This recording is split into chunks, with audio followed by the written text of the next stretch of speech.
इस MCQ series में आप लोगों का वेलकम है।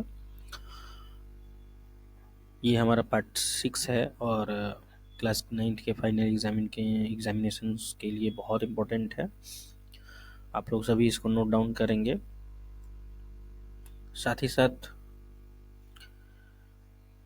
ये बेसिकली क्लास 10th क्लास 11 सारे के लिए ये यूज़फुल होने वाला है। तो ऐसा नहीं कि हाँ दूसरे क्लासेस इसको इग्नोर करें। तो हम सीधे सीधे मुद्दे पे आते हैं कि S RAM primarily used in, यानी कि स्टैटिक रैम जो होता है वो ज़्यादातर कहाँ यूज किया जाता है, तो मेन मेमोरी में। What is the main difference between dynamic RAM and S RAM? तो डायनेमिक रैम मतलब रिफ्रेशमेंट उसको चाहिए पीरियोडिकली, और वाइल स्टैटिक को नहीं चाहिए। और S D RAM operates in the synchronization with the CPU clock. SDRAM operates in the synchronization with the CPU clock. What does DDR stand for in the memory technology? Memory technology में DDR का मतलब क्या है? तो Dual Dynamic Random Access. Dual Dynamic Random Access. Which of the following is an input device? तो input device में हमारा क्या है भाई? तो एक स्कैनर हमारा input device है। Which of the following is not an output device? जो आउटपुट डिवाइस नहीं है, तो प्रिंटर तो हमारा आउटपुट होता है, ठीक है।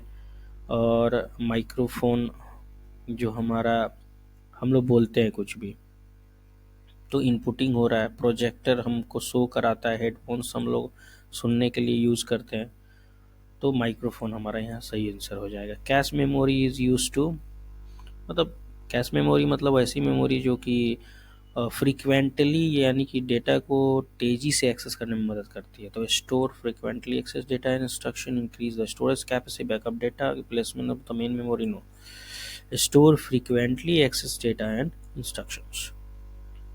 Virtual memory primarily use to, तो मतलब वर्चुअल मेमोरी कहाँ पे इंक्रीज होता है? प्रोसेसिंग स्पीड इंक्रीज होता है कि और कुछ बातें होती हैं इसमें? तो देखिए वर्चुअल मेमोरी, देखिए कैश मेमोरी जो होता है वो स्पीड के पर्पज़ से यूज़ किया जाता है, जबकि वर्चुअल मेमोरी तब इम्प्लीमेंट होती है जब extend the physical memory using disk storage, मतलब एक्सटेंड कराने के लिए, फिजिकल मेमोरी को एक्सटेंड कराने के लिए, उसकी मेमोरी साइज को बढ़ाने के लिए हमारा वर्चुअल मेमोरी इम्प्लीमेंट होता है। विच of the following types of memory is volatile? कौन सा following type of memory volatile है? तो रोम तो नहीं होगा, हार्ड डिस्क भी वोलेटाइल नहीं होता है, रैम होता है। तो D RAM is suitable answer. अब डी रैम क्या रिक्वायर्स करता है? Periodic refreshing of data. D RAM sorry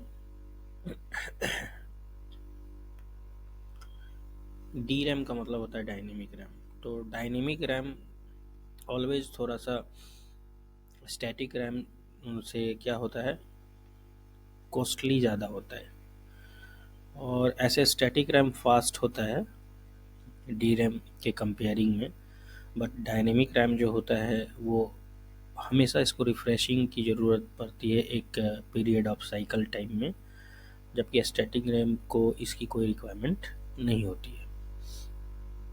which device is considered both N input and output device?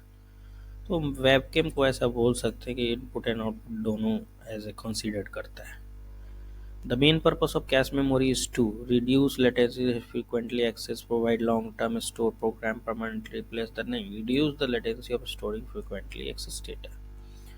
अब देखिए virtual memory use which of the following as a temporary storage? किसका use करता है? Temporary, hard disk और SSD का, ठीक है। Virtual memory इसका यूज करता है। DDR4 is better than DDR3 because, ठीक है, DDR4 जो है वो बेटर होता है DDR3 से, क्यों? तो जाहिर सी बात है कि इसका कुछ ना कुछ हमारा क्या होगा, एक एडवांटेज होगा। तो it consume less power and support faster data transfer rates. Which memory type is used in modern graphics card? तो मॉडर्न ग्राफिक्स कार्ड का ऐसा स्टैटिक रैम से कोई संबंध नहीं है, DDR से कोई संबंध नहीं है, डी रैम से कोई संबंधित नहीं है, तो GDDR इसका हमारा मोस्ट सुटेबल आंसर होगा। तो ये आज का 15 MCQ था जो कि फंडामेंटल ऑफ कंप्यूटर एप्लीकेशंस थे। अभी तक हम लोग पढ़ रहे थे।